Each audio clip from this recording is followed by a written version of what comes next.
this event. She's out in lane 8. Lena Nielsen, big new personal best on the flat. Be seeing her sister Lavia a little bit later on.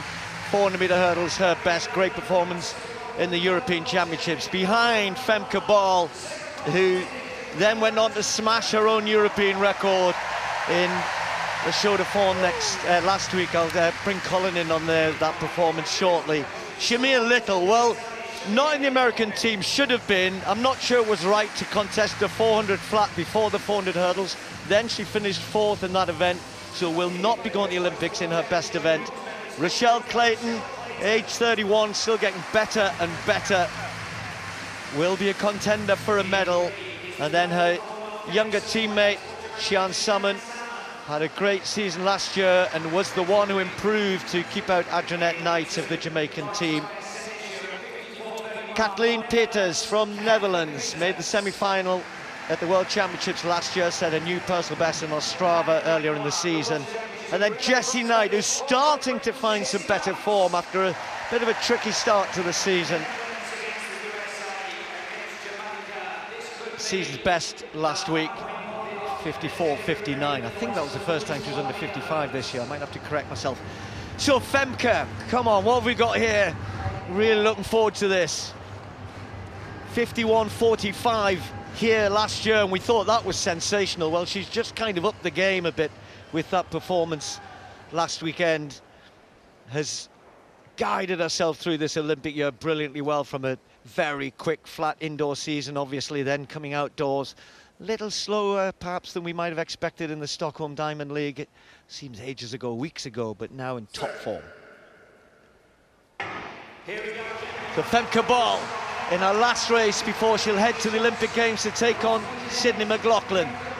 Watching for her down the back straight.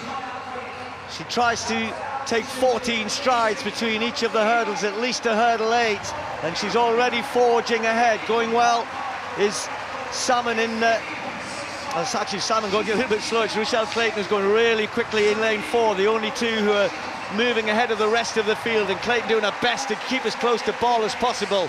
So Femke Bol is a highly popular athlete at the top of the game, and look at this. I mean, Rochelle Clayton is a contender for a medal, but look how far behind she is, Femke Bol here. So the Dutch athlete changed down over the last couple, took the last barrier brilliantly. There's a good scrap going on behind, but then Femke Bol breaks it at 51.30, quicker than London last year.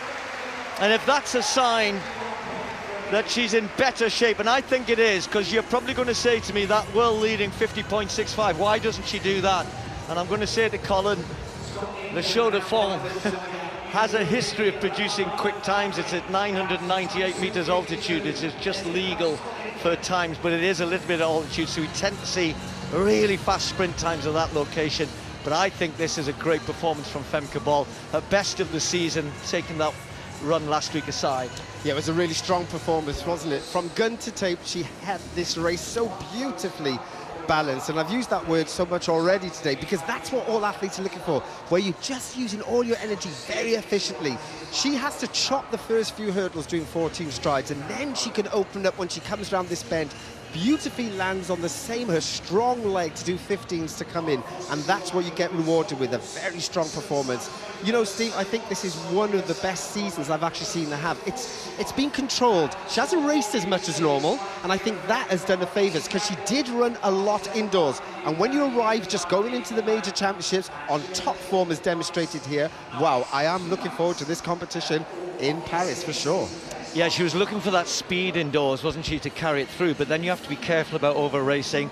I have to say there, Shamir Little has just run the best run of her whole season. She got that American Olympic trials horribly wrong, should have made the team, but nonetheless she's not. Clayton with another solid run there, 53.24, got picked by Little in the final strides.